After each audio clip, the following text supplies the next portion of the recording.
This is the pretty boy. Um, Doing my annual predictions for this coming up NBA season for 2012-2013.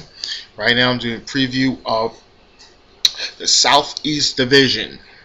I think coming in fifth, it should be, no surprises to Charlotte Bobcats. I think right now they've been rebuilding. They've been rebuilding for a long time. I think since Larry Brown was their head coach and they went to the playoffs a few seasons ago.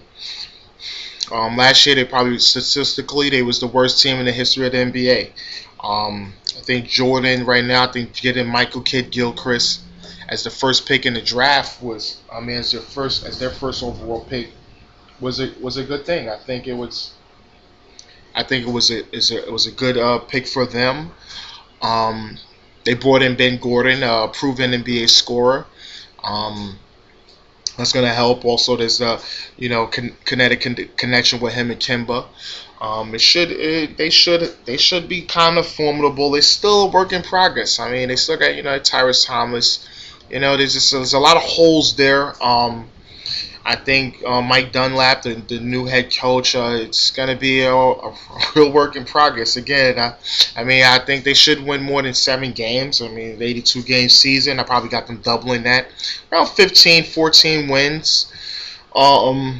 They should be, in it with some good teams. But I think right now it's too many holes.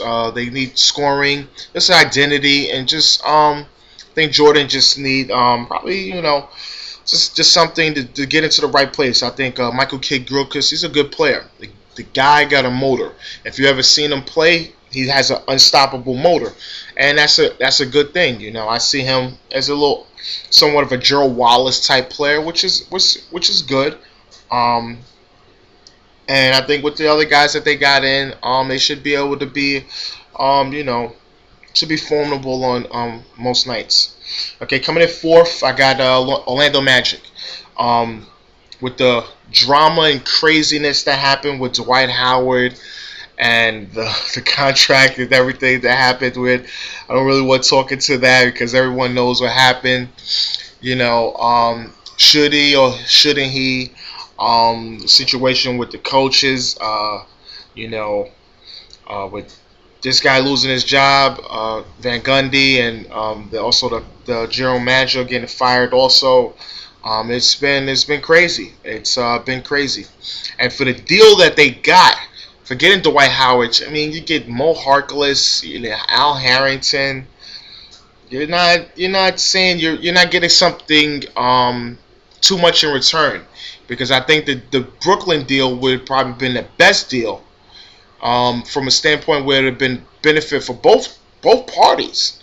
But I think when they got rid of Dwight Howard, they just got some more bad contracts. Unless Mo Harkless becomes the somewhat of a superstar, all-star player, I see that this deal was not something that Orlando wanted to do from a talent standpoint, but as a business standpoint, and I think as the owner, I think Alex Martin's he had to do it. They had to pull the trigger. I think the procrastination of Brooklyn and the new general manager Hennigan, he wanted to take every necessary step before dealing Dwight Howard. And I think, you coming in a situation like that, I think he probably did what he was supposed to do. And I think anybody that's been a general manager, they probably would have did the same thing. You could say one thing, but when you're in that situation, you have to take every necessary step.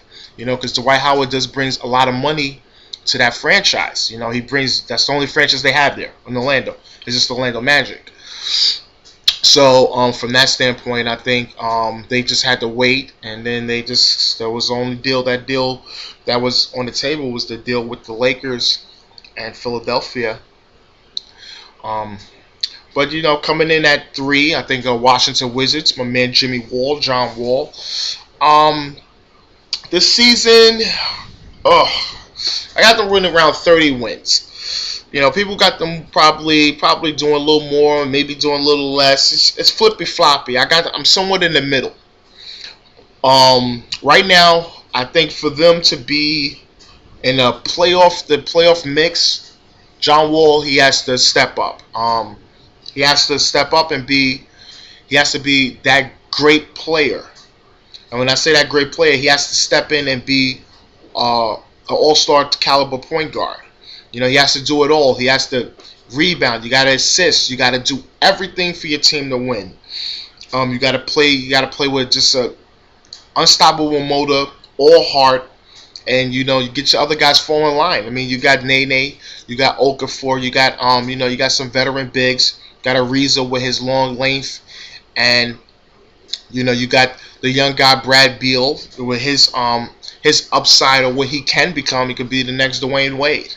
It's they got some young talent. They got rid of a lot of the knuckleheads from last year, and they got some improving players. But right now in Washington, the thing is they want to go to the playoffs. They want to get to that 8th or 7th spot. And with this year, with a lot of teams up and coming, they want to get one of those spots. John Wall's coming to his 3rd year. I mean, I know he's hurt. He's out probably for the first several weeks, which is going to be a setback, and that's why I got them a little low, because I think they're going to be probably at the bottom with the Bobcats at the beginning of the season until Wall comes back.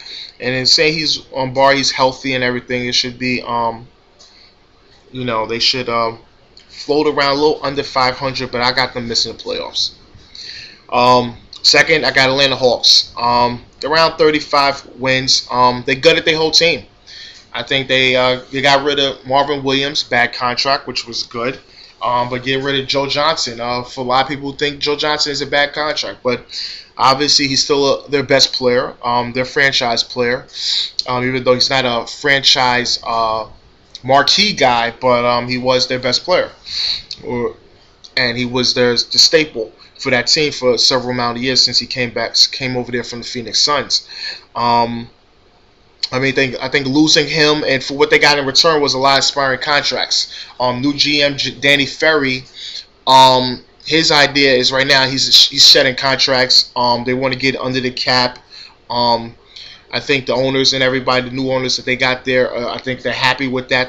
Danny Ferry's trying to clean it up and get into that potential Dwight Howard, and buying them sweepstakes with other players.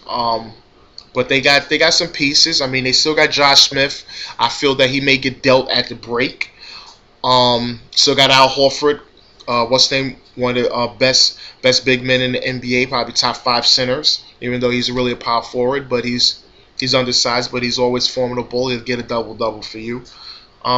But I got them winning around 33, 35 wins. Probably most likely going to miss the playoffs. They're going to be in there though. So they still got some good players with Teague and bringing in Devin Harris. I think winning division, everybody knows. 2012 World Champs, Miami Heat. LeBron James, he finally got his championship. Them winning the NBA championship was a good feat for LeBron James' career. You could say all people said all the haters and everything stops now.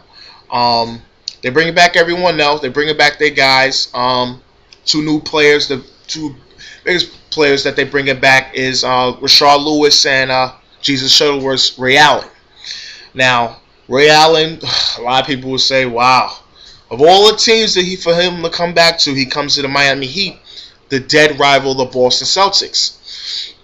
Now, I says adding Ray Allen is going to add a different dimension, I think, in their half court, where a lot of times they did struggle in the season with the half court.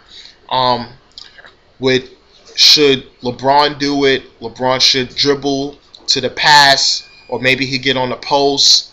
But adding Ray Allen brings a different dimension where you can't leave him open. You can run plays for him. The Heat, like I always said, had almost 4 to 5 plays tops, but their talent was always superior to other people, and that would qualify in wins. But when the playoffs time came, I think it was exposed in the 2011 finals that Dallas knew exactly what they was doing when defending the Miami Heat. Now, they did win the championship this year, but they should be back. They're going to win around like 60-something games. I think LeBron going to have another MVP season. D. Wade is back. Bosh is back, and these guys is going to be team to watch, and they're going to do it.